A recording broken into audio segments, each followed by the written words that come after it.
good to have you here.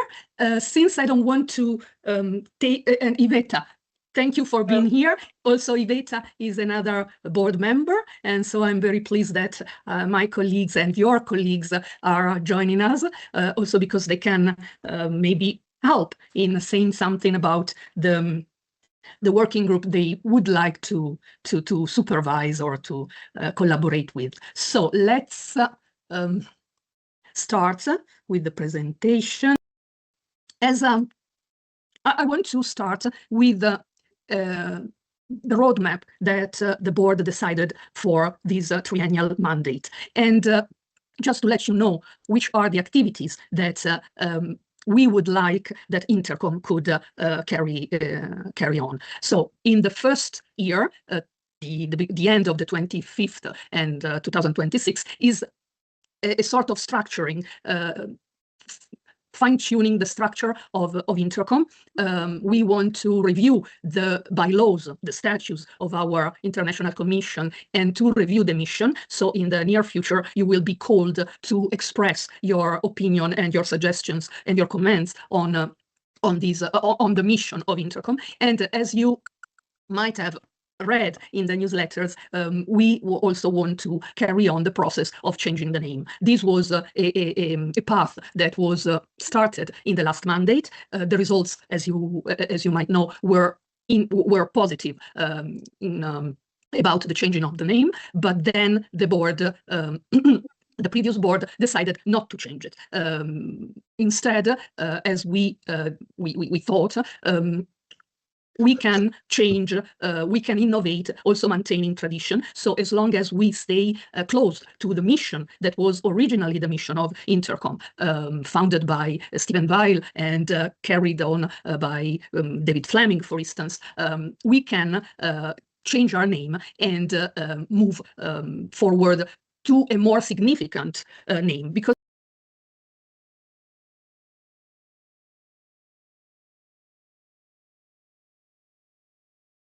the board thought it's important to eradicate the International Committee as a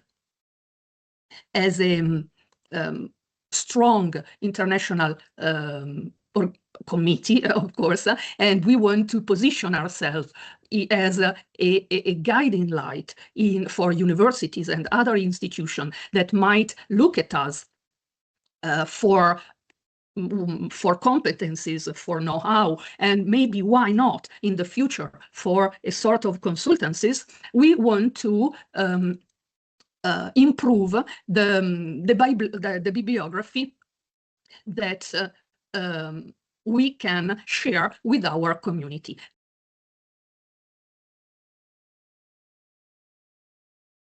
Ourselves and to be of help to each other. We want to organize capacity building activities, strengthen the relationship with universities and other institutions, and starting activities that goes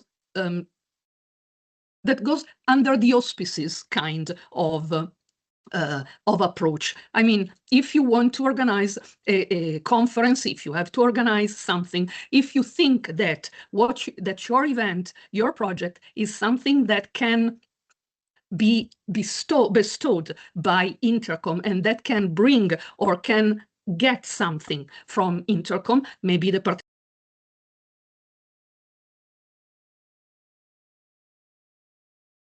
on capacity building activities, networks activities, surveys, and projects. Of course, the working group will be one of the sorry will be the promoter of many of these surveys and projects. With all the competencies, with all the resources that we might have collected in the previous 2 years, for 2028, we would like to start a series of webinars as free consultancies to how to do things in the management and in the leadership sector.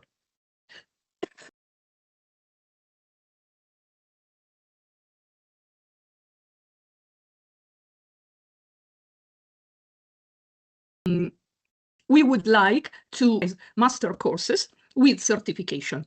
And so all these things, IMREC can be one of our partners, and I expect instead participation through your activities of other universities and institutions. In the meantime, we have some keystones. The annual meetings. The first one will be in November in India.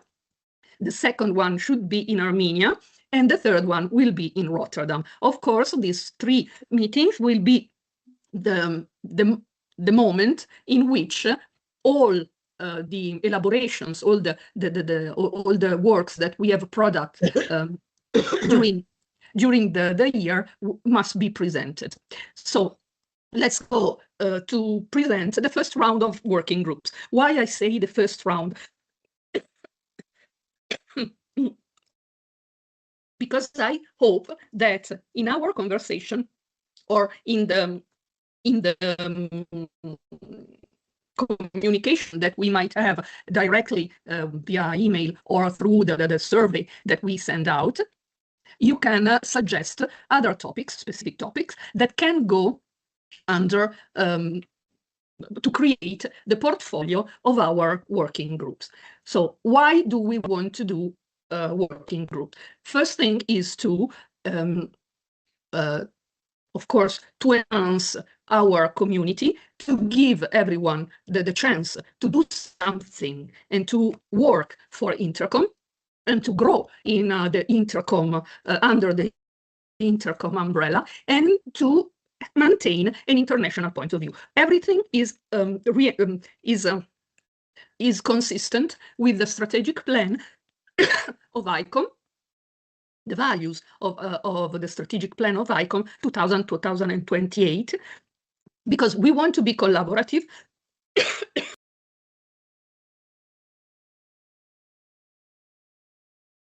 that can cover all the international, all the regional part of the world.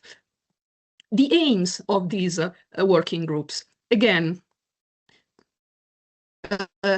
on a theoretical plan level, they fit with the strategic plan of ICOM, because the topics that we suggested this time are compliant with many of the points of the section 1, 2, and 3. Sorry. And but what we are looking for, as we saw in our own strategic plan, we look for an updated definition of the state of the art of each topic, on new ideas to be developed for those topics, and the possibility of doing publications, conference, surveys, projects on the topic to contribute to INTERCOM and to the development of the other committees. It's important to understand that we are in a synergic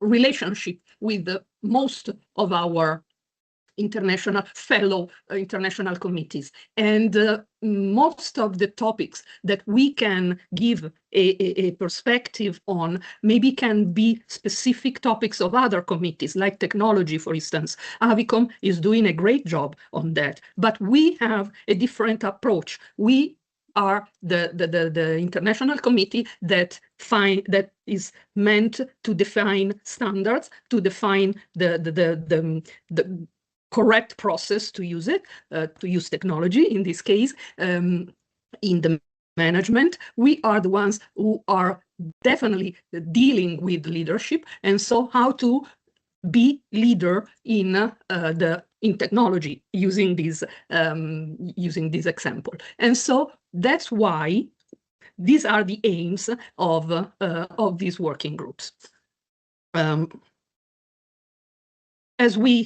As you know, the topics of this first round are gender leadership and pay gap. I'm more interested in the first part, gender leadership. How is the not only female leadership, we must consider also the non-binary people, and so how their leadership differs from the mainstream leadership, which are the barriers that they find, which are the leverage instead that they have, in what these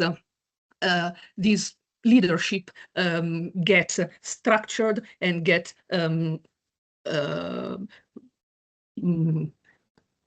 positive rewards.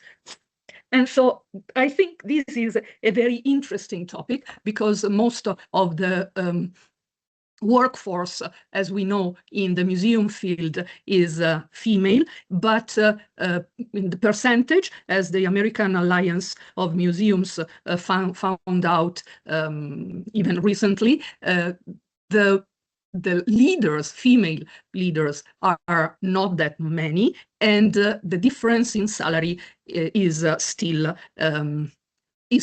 evident. And so this is a topic that on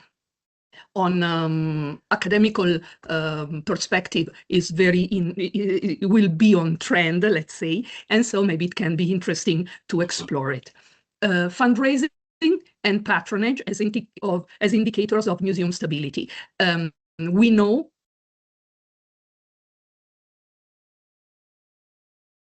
on the economic aspect also. Then the very trendy one, technologies in museum management. What kind of technology, how work with them, why work with them, and for whom, and which are also the critics aspect, the critical points. Do technologies, AI, will impact the museum field? How, which professions will be threatened by technologies, or which one will be improved by technology? So these are the aspects that we would like to develop with this working group. While the last one, the review of international frameworks relevant to museums in context of armed conflict,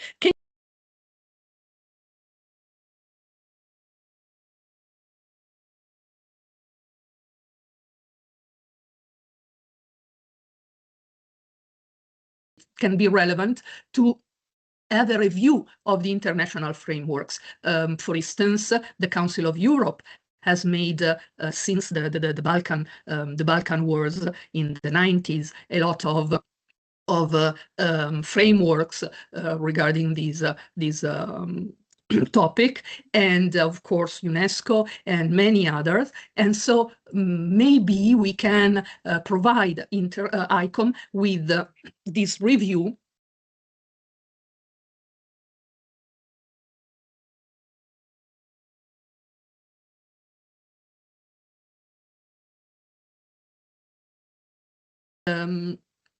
working group. We will start will start if we have at least 10 participants. We can start the fundraising one, the governance model, and the technology working groups, because they were the ones who reached the goal of having 10 participants. The other ones are a little less chosen up to now, and and as you see, the one I prefer, the one I was going to be working for, is really the one that was not really was not chosen. But I don't lose hope, and maybe we can reduce the number of participants in working groups. But okay, we will see. We can, maybe it's not the time, we can keep it for another time. But as I said, those three are the ones that will start, definitely. It doesn't mean that if people has already reached the number, other people cannot join in. the problem is that I want and I expect commitment. We give 1 year. This year will be a little less than 1 year, but we give 1 year of work to make a survey of the literature, to make an analysis of the literature, to make projects or surveys, or to elaborate on the working group. But if you are in the group, I expect the group working, because there is no need, but because otherwise it's useless to have working groups. And so if somebody wants to get to join one of the already starting groups, fine. Otherwise, there are the other ones. I don't say which one I would like to see a little bit higher, but okay. And that's it. That's why I invite you all to choose your working group, or to suggest one in the link that you got in the last email that you received. So please, comments, questions, whatever. I'm here. We still have some time to go, so I just want to stay within an hour. So we have half an hour if you want to ask, to make questions. Otherwise, it's up to you. So,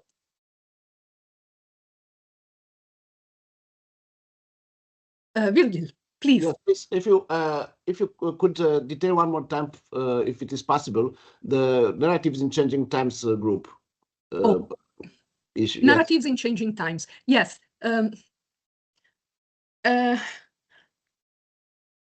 This working group is meant to understand if museums are doing something in changing their ways of speaking to their public, and how, because for instance, we know that in Ukraine, many museums have been changed, or have been trying to change the narratives, in trying to concentrate more on their own history than the common period that they shared in ancient time with Russia. And so this is a way, this is an example of how the narratives have changed in Ukraine. And again, maybe new governments, new administrations, new channels of communication are asking us to change, to become more less talkative and more iconographic, or to say things in a different way, or not saying things on some things. We are not arriving to censorship yet, but consider also the situation with all the woke culture that has been fought by the new administration in the States. So how the narrative changes in these changing times. Yes, that's it. Maggie. Okay, I understood. Thank you very much. Thank you. Hi. First of all, I have a cold as well. Good. Sorry for my really, really bad voice. I was wondering, how much time do we have to put in the working group in general, from your experience? Just because I would like to join too, and I really sorry for my voice. I would like to be able to do the work properly in 2 groups, and I just want to make sure that the workload will be correct for me. And well, yes, as I said, I expect commitment, but I don't want to be the one who says you've got to work 1 hour a week on this project. That's something that you have to organize with your colleagues in the working group, and of course you can gauge your resources on what you can do, and be very honest in saying, I can do this and this, but I cannot do that. But because everyone is valuable, also from just even by the point of view of looking things at a different way, confront discussion can be even enough if it's valuable. And so, as I said, we are giving 1 year to reach some goals that the group itself has to decide which are the goals that they want. And so, I can suggest you go for both, wait to organize, wait to see how things are organized, and then decide if you can make it to stay in each two, or if you have to quit. That's not, it's not a marriage. It's not. So we can exit the working group with less problems than with the marriage. So don't worry. That's comforting. Thank you very much. Yes. So thank you. There is Valeria, please. Hello, hi. So first of all, nice to meet you all. And so unfortunately, in just a few minutes, I'm going to have to leave because my lunch break is finishing. But I was wondering, since I think I already sent the Google form, I was very interested in participating in the government and management aspect of it and the working group. How will we be able to communicate, and on which platform will we be contacted? Yes, okay.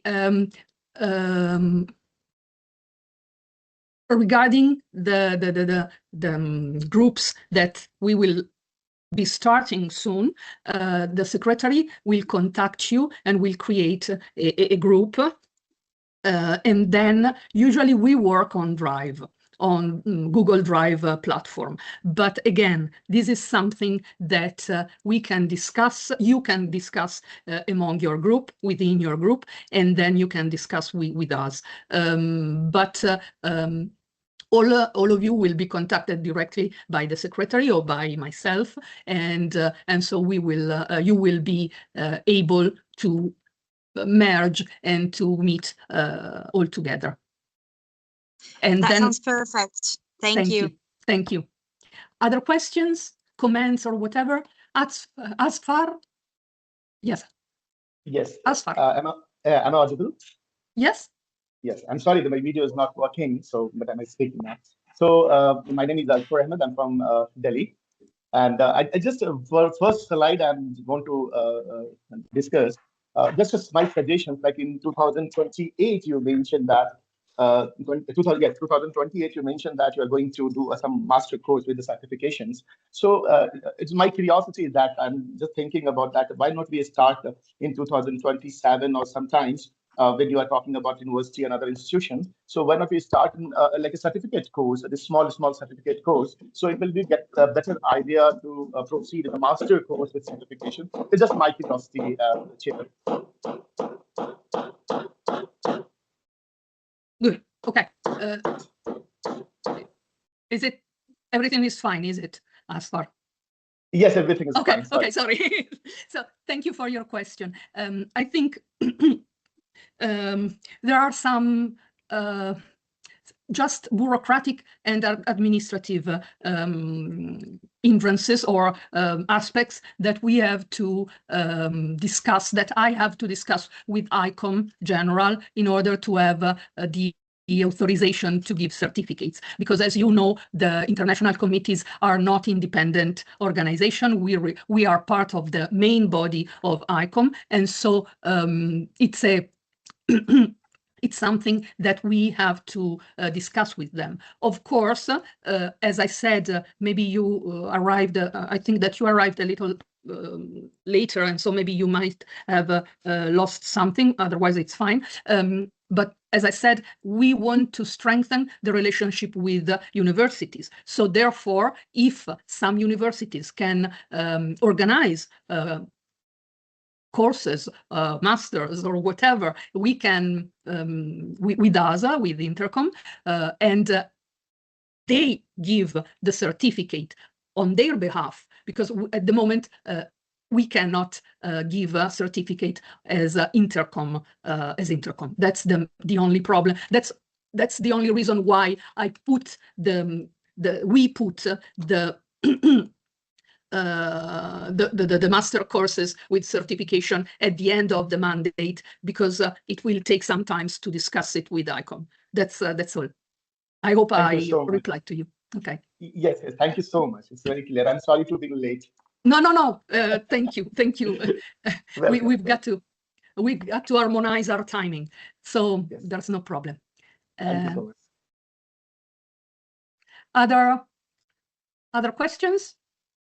So you have the secretary, the secretary email, which is secretary.intercom. Wait, I will, now, why can't I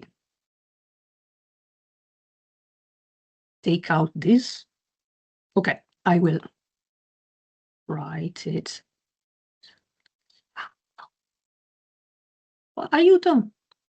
No, okay. I don't know how to do it, but I will put in chat both the secretary.intercom at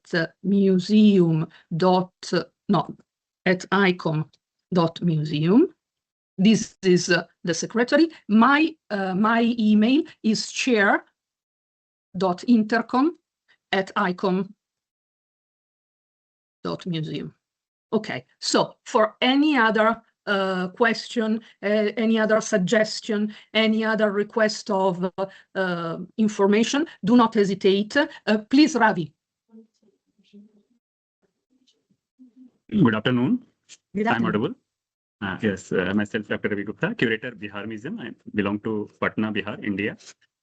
Just my question, because I joined through the quite little late. So I shall be grateful if you could enlighten again the topic of the inclusivity and how, for whom, and economic thing. I would like to hear emphasize for whom. So it is belong to especially for community engagement also. So Yes. Could you elaborate about this? Yes. Okay, when we speak about inclusivity, we can talk about many aspects. You know, as we know, we can talk about people with disabilities, but we can talk also about economic problems, or we can have problem. I mean, we can have. We don't want to call it problems. I'm sorry. We can have.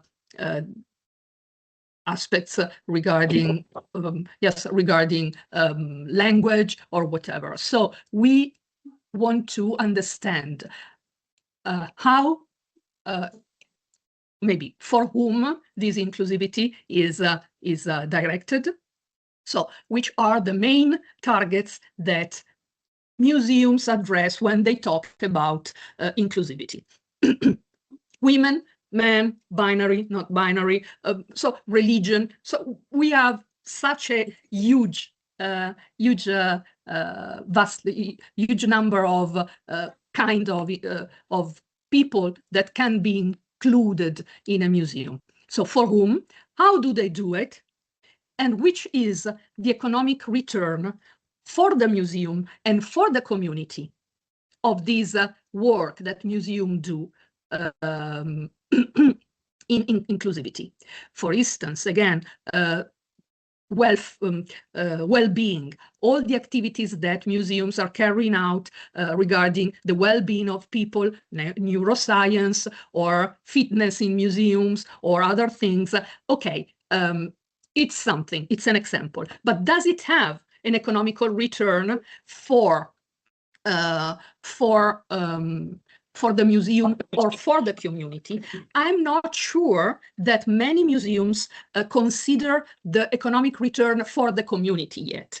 I mean, it's more, I think it's more common to evaluate the economic return for the museum. I have more people coming to my museum, I sell more tickets, or I sell more gadgets or whatever. But again, the importance of a museum is for the community. And so these activities, maybe this aspect can be our own elaborate, the INTERCOM as a added value to this working group. So if you do gym in the museum, okay, it's good for the museum, but how does it impact on the economy of the community? Maybe people are more active, they walk more, they use, I don't know. So we can explore if there is an economic return for the community. Okay. Yes. Thank you. Thank you very much. Thank you. Thank you. So at this point, I thank you very much, all of you, for if somebody else has some other question. I don't want to cut off anybody, but I know that, as I said, the time is valuable for all of us, and you have the contacts, and we will contact soon all of you for let you know who is going to start and how, and for the ones who are not starting yet, how can we do to start soon? So thank you very much indeed. I wait for your contacts, and have a good rest of the day. Goodbye. Have a good day. Thank you. Goodbye. Bye. Goodbye. Thank you. Goodbye, all of you. Bye. Bye-bye.